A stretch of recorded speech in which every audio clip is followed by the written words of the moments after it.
Amém? 1 Coríntios, capítulo 3, versículo 8, está escrito assim: ora, o que planta e o que rega são um, e cada um receberá o seu galardão, segundo o seu próprio trabalho. Porque de Deus somos cooperadores, lavoura de Deus, edifício de Deus sois vós. Segundo a graça de Deus que lhe foi dada, lancei um fundamento como prudente construtor, e outro edifica sobre ele. Porém, cada um veja como edifica. Porque ninguém pode lançar outro fundamento, além do que foi posto, o qual é Jesus Cristo. Contudo, se o que alguém edifica sobre o fundamento é ouro, prata, pedras preciosas, madeira, ferro, palha, manifesta se tornará a obra de cada um, pois o dia a demonstrará, porque está sendo revelada pelo fogo, o qual seja a obra de cada um, o próprio fogo o provará. Se permanecer a obra de alguém que sobre o fundamento edificou, esse receberá galardão.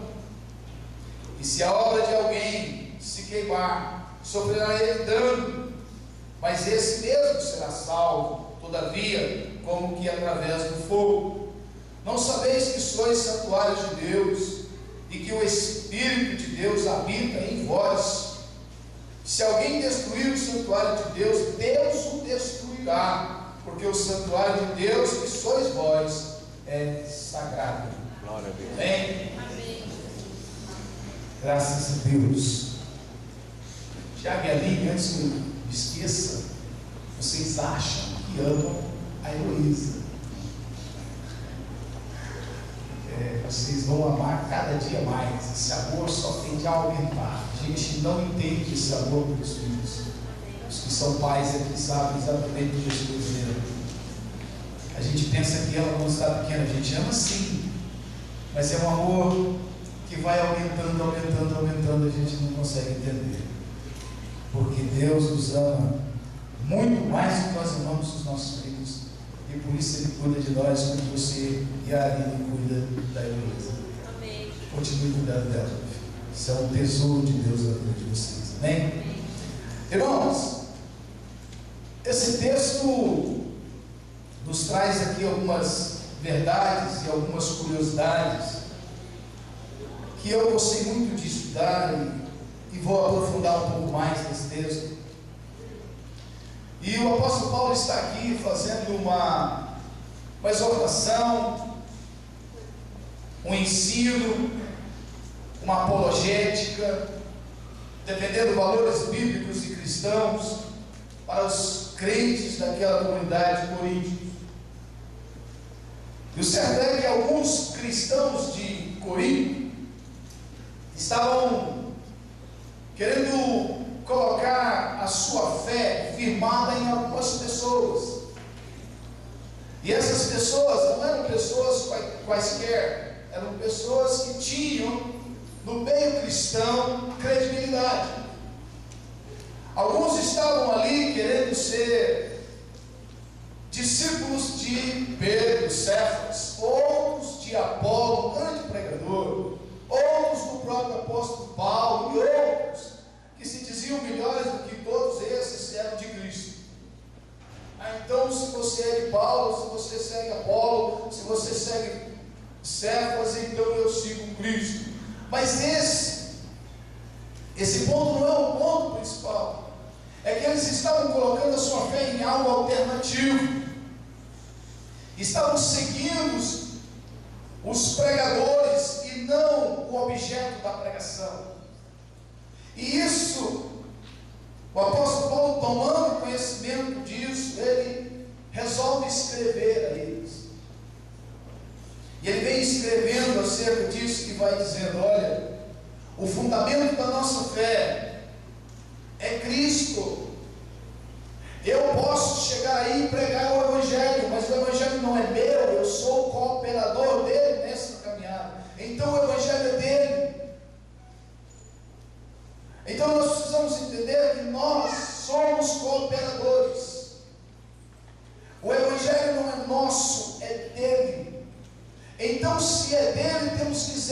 daquilo que é dele, porque ele tem cuidado de cada um de nós, e por isso devemos passar com credibilidade, com fidelidade, a palavra da verdade que nos foi dada, e essa palavra tem que ser genuína, firmada na rocha, a sã doutrina, de acordo com aquilo que Deus entregou a Cristo e Cristo entregou a nós. E aí nós estaremos fazendo a vontade de Deus, estaremos sendo testemunhas de Jesus, estaremos fazendo a diferença no meio que vivemos, e estaremos crescendo como árvore frutífera, plantada à beira do ribeiro e dando frutos para o reino de Deus. Existiam alguns que ainda insistiam nisso. Existiam os cristãos que estavam ali e eles entendiam que essa palavra, esse seguir a homens era fazer as obras e fazer as obras para si mesmo, para a edificação de si mesmo. O entendimento deles estava fora da pedra angular que é Jesus Cristo. O entendimento deles era fazer a obra e eu devo ser bom, eu devo fazer o bem, eu devo fazer isso porque aí eu me torno bom e aí eu sou bom para Deus. E isso não é verdade. Não sou eu que sou bom para Deus, não sou eu que me torno bom para Deus, é Deus que é bom para cada um de nós. E a bondade dele não olha os nossos defeitos, a bondade de Deus só olha as nossas qualidades, porque Deus não enxerga os nossos defeitos. Deus, ele limpa os nossos defeitos, ele nos aperfeiçoa nas nossas fraquezas, e ele vai tirando aquilo que não é bom que está em nós e acrescentando o que é bom que está nele, que se chama Espírito Santo de Deus. E ele vai entrando em nós, vai nos enchendo a cada dia, a cada instante, a cada tribulação, a cada dificuldade. Ele vai nos enchendo e nós vamos ficando cheios da glória de Deus e podemos contemplar e desfrutar disso. Você entende isso? Então esses crentes, esses que estavam ali em Corinto, pensavam dessa forma: sou eu, vou fazer, eu tenho que fazer, eu sou bom, e por ser bom Deus vai se agradar disso, e aí ele vai me dar o seu benefício. E não era assim. E não é assim. Outros estavam ali como alguns que pensam que é a obra de Deus, como os católicos romanos, através desse texto, desenvolveram o pensamento da doutrina do purgatório.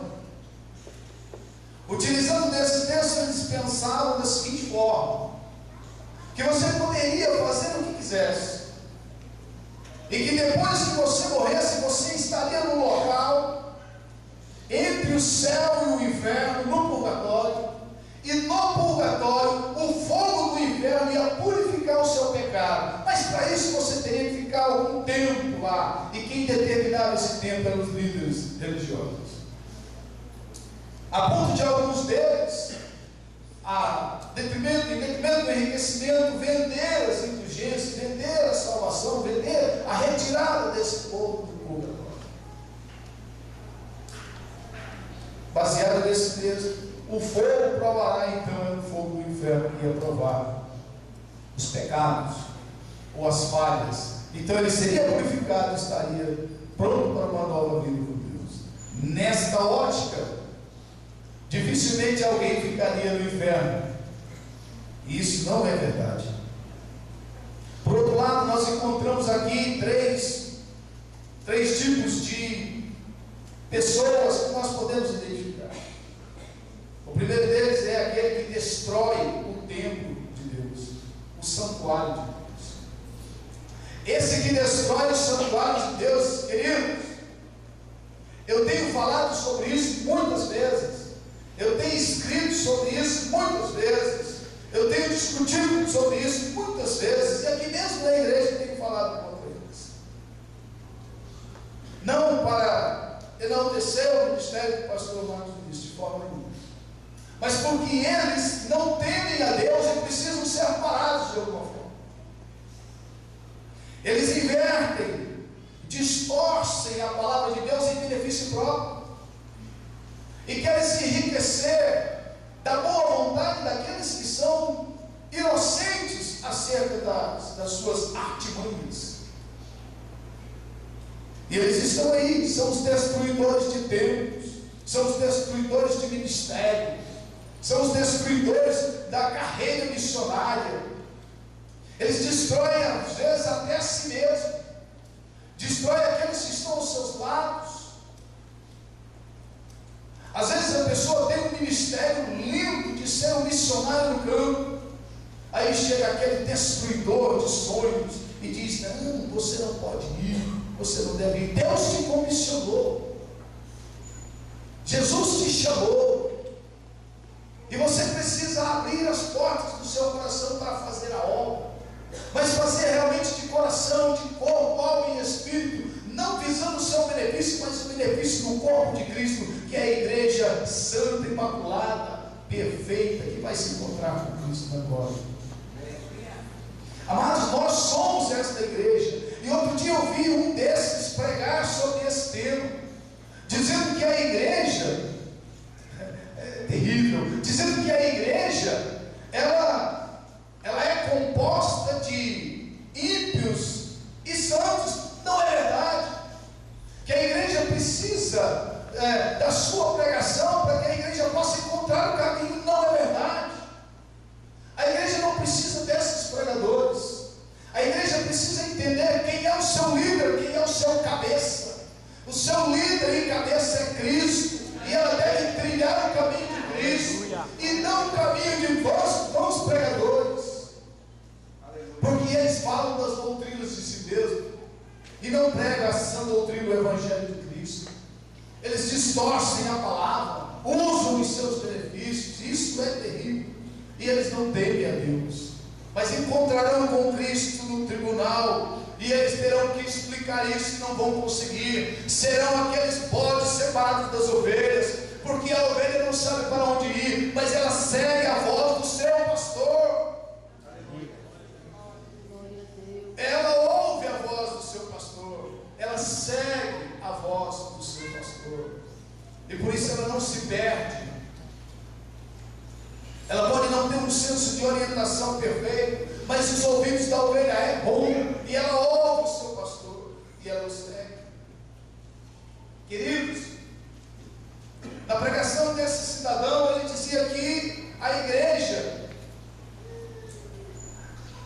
ela é composta de bons e maus.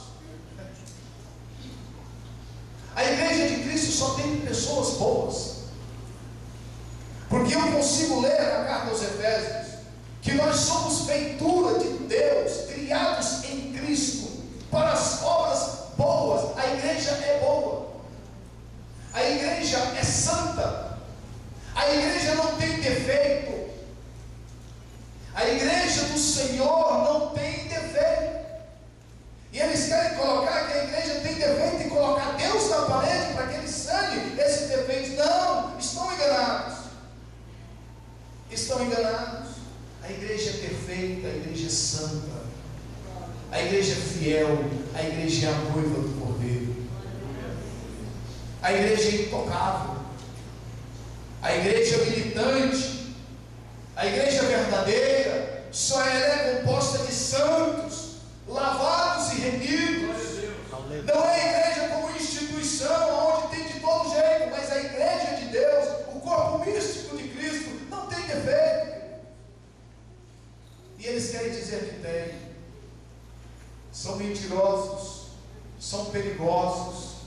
O pastor Ricardo pregou aqui, dizendo o seguinte, que algumas pessoas, inclusive no nosso meio, queridos, contribuem com a obra deles, e esquecem da nossa obra, que está visível. A nossa obra é no Recanto do Sol, pode subir lá e ver a dificuldade que temos para manter aquilo. O perfil do evangelista Maurílio, que está aí lutando com isso há muito tempo, é um sonho que Deus colocou no coração desse homem. E está lá. E eles contribuem com eles. Um deles, e eu ainda vejo esse negócio, orando, andando, vendo uma das suas grandes aquisições, e na hora de ajoelhar para orar, agradecendo a Deus a bênção recebida, o que eles fazem, o que ele fez? Os demais, que são os comuns que andam com eles, ajoelharam no chão, mas ele pediu um colchão, uma almofada, para que ele pudesse se ajoelhar. E eles saíram do nosso meio, como diz o apóstolo João. E eu fui ver onde eles residiam antes de serem o que são. Eles eram assembleianos. Mas Deus vai cobrar deles, porque eles não são dos nossos. O outro padrão é aquele que é crente carnal. Ele não consegue entender a profundidade do amor de Deus na vida dele. E esse crente carnal, ele será salvo. Está escrito aqui. Porque ele estará lá. Mas ele só faz as obras em seu benefício. São aqueles que, quando pedem para ajudar um projeto como esse, ajuda, mas se falar o nome dele. Querido, guarde o seu nome para o Senhor. Porque o nome que você tem hoje não é o nome que você terá na glória.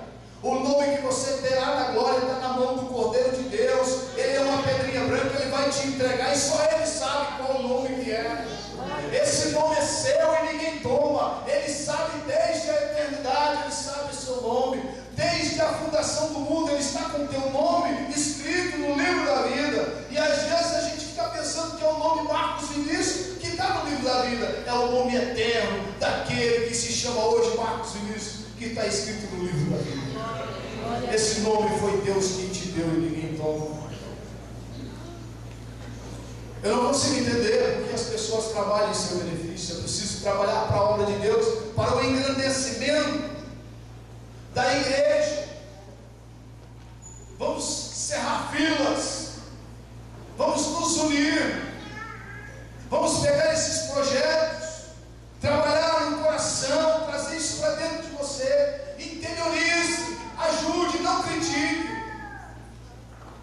Venha fazer parte desse exército, porque esse exército tem um general que não perde batalhas. Glória a Deus. O nome dele é Jesus Cristo. Aleluia. Esta igreja é edificada em Cristo. Esta igreja é aquela de Mateus capítulo 16, versículo 18. A rocha é Cristo. E nós estamos firmados na rocha. A nossa fé não é vã. Nós não vamos por vãs filosofias, vãs doutrinas, ventos de doutrinas. Nós vamos pelo Evangelho de Deus que recebemos e transformou a nossa vida, mudou aquilo que não podia ser mudado, poderosamente. Jesus arrancou do nosso coração a tristeza. Queridos, às vezes você está triste porque você ainda não entendeu a graça. E para entender a graça tem que deixar o Espírito Santo fluir dentro de você. Recentemente eu estava numa tribulação tremenda. O pastor Adilson se queixava: não estou te vendo, meu Deus, mas eu estou indo. Eu estou indo. E quando a gente está em tribulação, o primeiro pensamento é que Deus não está com a gente. Você que já passou por isso ou está passando, sabe muito bem o que eu estou dizendo. O primeiro pensamento é que Deus está afastado, Deus não está olhando para a gente, não está vendo. Será que Deus não enxerga isso? O segundo pensamento que vem nas nossas mentes é que Deus está com o que está do meu lado, mas Ele faz tudo para o que está do meu lado. Ele faz tudo para o irmão, para o fulano, para o ciclano. E aí, você ainda entra em crise consigo mesmo. Ele faz até para o ímpio, por que não faz para mim? Porque Deus não olha para mim. Esse é o segundo pensamento que nos vem à mente quando a gente está em dificuldade. Mas é porque a gente não entendeu a graça. Porque a palavra de Deus diz que o poder de Deus se aperfeiçoa nas nossas fraquezas.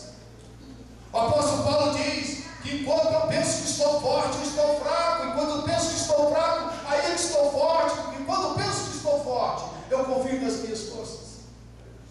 Mas quando penso que estou fraco, eu me entrego inteiramente nas mãos daquele que me criou, aquele que reina no meu coração. É assim que nós vivemos. Entender a graça. Entender a graça é saber que nós estamos, como está em 2 Coríntios capítulo 5, versículo 3, 4, até o versículo 10. Entender a graça é saber o que está escrito lá e dizer o seguinte: olha, nesse corpo eu estou gemendo, nesse corpo eu ainda tenho dificuldades, nesse corpo eu ainda tenho medo, nesse corpo eu ainda tenho incerteza, dúvidas, mas eu aspiro ter o corpo de glória que Jesus preparou para nós. Eu aspiro chegar na glória, mas para isso eu tenho que deixar esse corpo e receber de Deus um corpo incorruptível, para poder vê-lo e tocar dele como ele é.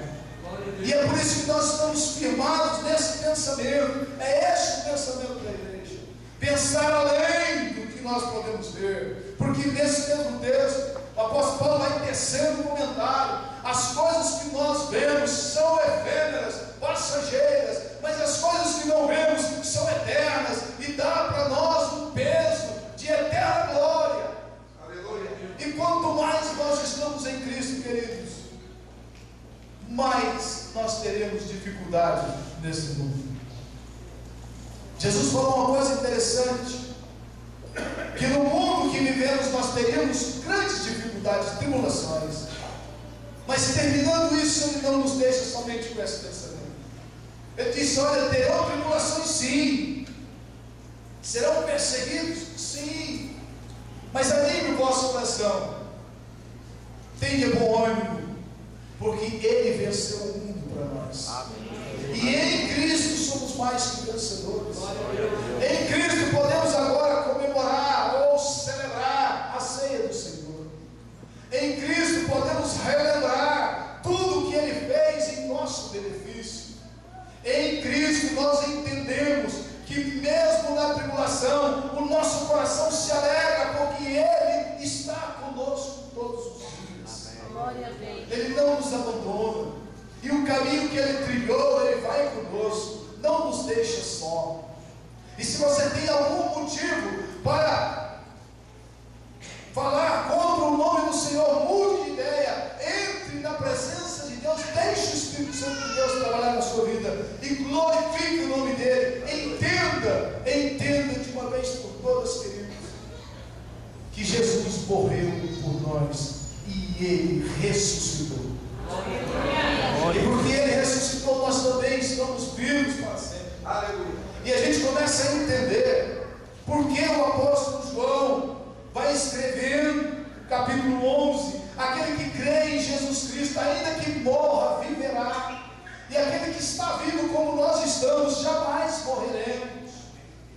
Queridos, há em nós um medo tremendo da morte.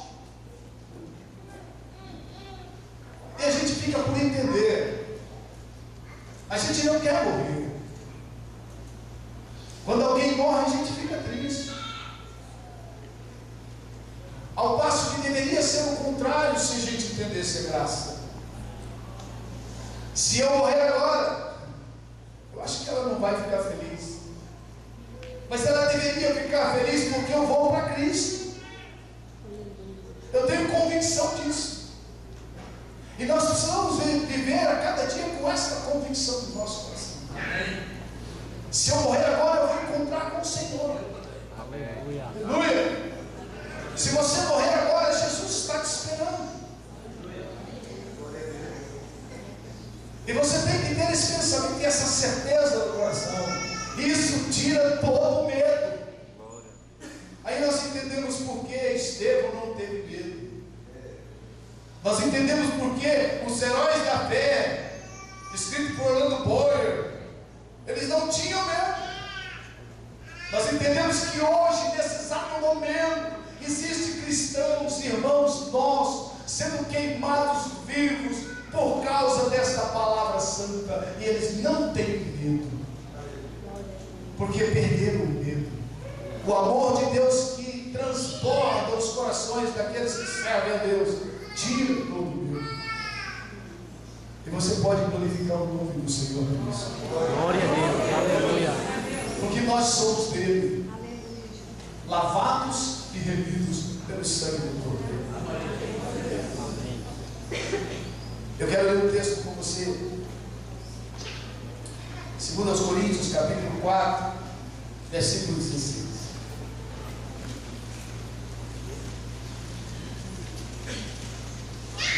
2 Coríntios, capítulo 4, versículo 16, 17 e 18. Está escrito assim: por isso, não desanimamos. Pelo contrário, mesmo que o nosso homem exterior se corrompa, contudo, o nosso homem interior se renova de dia em dia. Porque a nossa leve e momentânea tribulação produz para nós eterno peso de glória, acima de toda comparação. Não atentando nós para as coisas que se veem, mas nas coisas que não se veem. Porque as que se veem são temporais, e as que não se veem são eternas. Por isso, meus amados, nós precisamos glorificar a Deus na tribulação também. Porque Deus trata conosco no deserto, como disse o pastor Ricardo alguns tempos atrás. Deus nos leva lá para falar conosco. Eu tive essa experiência desta semana. Estava no trabalho e falando com Deus que eu precisava ficar só, precisava me retirar, ficar sozinho, só eu e Deus. E então recebi um telefonema de um pescador, e o pescador me chamou para ir pescar. E pelo que vocês já perceberam, eu não sou pescador. O negócio não é muito bom para mim com o peixe não gosta de mim, ele não vem, eu jogo lá, ele não vem, mas dessa vez veio. E veio um que tem até cupim, pastor Ricardo disse que é cupim. Um tucunaré, um negócio, mas eu não sou daqueles que aumentam o tamanho do bicho, eu tinha, é mais ou menos assim, pequeno, ele é modesto, o tucunaré, mas era tucunaré. Mas eu estava tão concentrado naquilo que Deus estava trabalhando na minha vida, que não deu para vibrar com o peixe, mas com aquele que estava me dando o peixe. E quando eu peguei o peixe, estava muito longe, explicando uma situação para os meus companheiros pescadores. E Deus trabalhando ali na minha vida, trabalhando na minha vida. Porque alguns dias atrás eu pensava que Deus não estava comigo. Eu estava em angústia, e pedindo a Ele que falasse comigo. Deus fala comigo. Eu quero ouvir a sua voz. Eu quero ver se o Senhor está dentro de mim, como o Senhor disse que está. Eu quero ver se eu sou realmente templo do Teu Espírito, se Ele habita em mim, fala comigo. E o amor de Deus é tão grande que Ele me separou e me levou para lá, e eu fiquei só, comigo mesmo e Deus. Muito embora eu estivesse muito bem acompanhado, mas Deus falou comigo poderosamente, renovou a minha vida, deu alegria de saber que Ele não me abandonou e de que Ele não abandona nenhum de nós. Por isso, levando esse pensamento, carregando essa certeza dentro do nosso coração, nós precisamos entender o que está escrito em 2 Coríntios 5, versículo 10. Porque importa que todos nós compareçamos perante o tribunal de Cristo, para que cada um receba segundo o bem e o mal que estiver feito por meio do corpo. Queridos, aquele que é lavado e remido, aquele que é propriedade exclusiva de Deus, como escreve o apóstolo Pedro, este não pratica o mal e nem faz maldade. Esse ora pelos seus inimigos, esse perdoa os seus ofensores, esse caminha segundo a milha e oferece a outra face. O que é lavado e remido consegue limpar o coração, porque o Espírito Santo lhe dá força e capacita para perdoar o pior dos piores. Porque Jesus nos perdoou e não pediu contas do que fizemos, simplesmente lançou no mar do esquecimento os nossos pecados e as nossas iniquidades. Aleluia. Aquele que é lavado e remido não pratica a maldade, ele deixa de fazer o bem. Por isso, você pode contribuir muito mais com a sua vida, com o seu tempo, com tudo que você tem. Você pode contribuir mais. Se Deus te abençoa numa área, contribua nesta área. Ajude uns aos outros. Seja mais humano com esta pessoa. Ou seja mais cristão com esta pessoa. Porque nós vamos prestar conta disso. Ainda que para isso ainda sejamos salvos, mas vamos prestar conta disso. Porque todos os meses nós viemos aqui relembrar não somente a morte, mas a ressurreição de Cristo. E o que traz nisso, o que essa cerimônia traz em si, é tudo isso que nós falamos aqui. Que você precisa estar mais disposto e deixar o Espírito de Deus trabalhar na sua vida. E outro dia eu preguei aqui dizendo que a maior evidência de que o Espírito Santo está em nós não é o falar em línguas, não é o curar enfermos, isso faz parte do contexto. É o fruto do Espírito que cresce em nós todos os dias. Essa é a maior evidência da presença do Espírito Santo em nós. Amém? Amar o próximo como você se ama. Mas para isso você precisa aprender a se amar. Bem? E nós vamos prestar contas a Ele. Que você possa se apresentar diante dele com algo nas mãos, não despido, mas vestido e revestido da glória de Deus. Aleluia. Você entendeu essa mensagem? Amém. Amém. Glória a Deus. Amém. Estou feliz. Fique de pé, eu quero orar por você.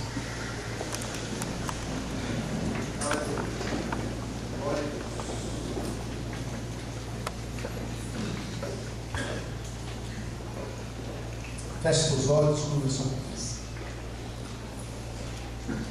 Nosso Deus e Pai, te louvamos, Senhor, te agradecemos por esta oportunidade, por esse dia, pela tua igreja que está aqui congregada, e por aqueles que porventura, meu Pai, interiorizaram esta palavra e têm a dificuldade em fazer a tua vontade, Senhor. Eu peço por eles agora, capacita-os, manifesta na vida deles para que eles saibam que são propriedade sua,